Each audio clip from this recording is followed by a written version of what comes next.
One of the hallmarks of Easter Sunday is, of course, colorful bonnets.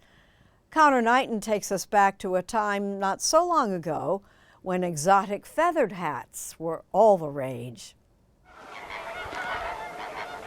The vibrant pink plumage of a flamingo comes courtesy of a pigment found in the shrimp and algae it eats. The birds spend their days foraging for food, constantly dipping their heads underneath the water. But there was a time when the fantastic feathers of all sorts of beautiful birds could be found perched on top of the heads of high society women.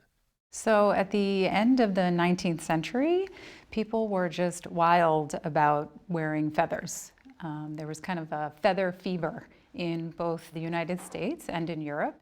Jennifer Stanley Tafe is the director of the Museum of American Bird Art at Mass Audubon.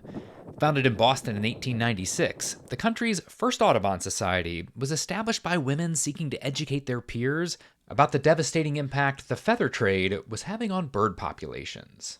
Back then, this would have been the height of fashion? Absolutely, the height of fashion, and the more of the bird, the better, and the more colorful the bird, the better.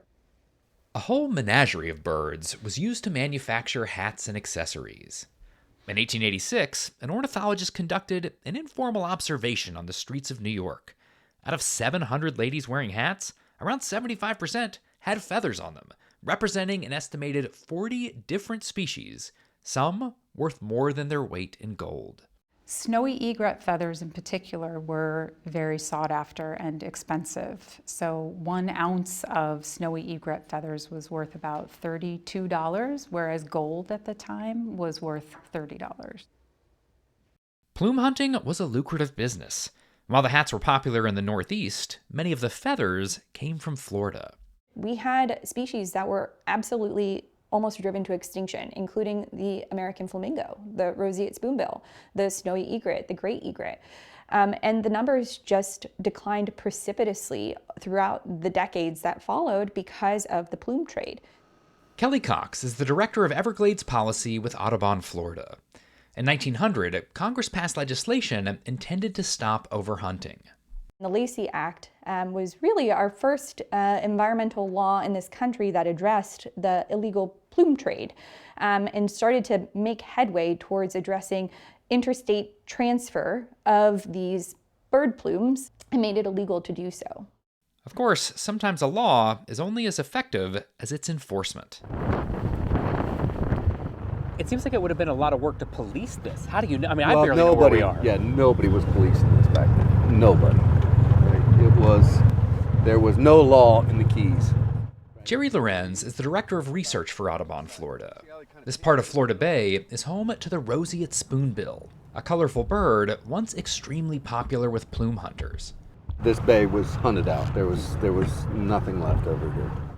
In 1902, former plume hunter Guy Bradley was hired to become one of the first game wardens.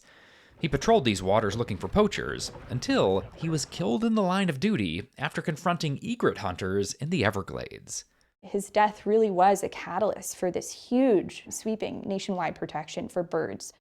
A series of environmental laws and the establishment of protected areas like Everglades National Park allowed bird populations to rebound. Along the way, it became a fashion faux pas to walk around with a whole aviary on your head.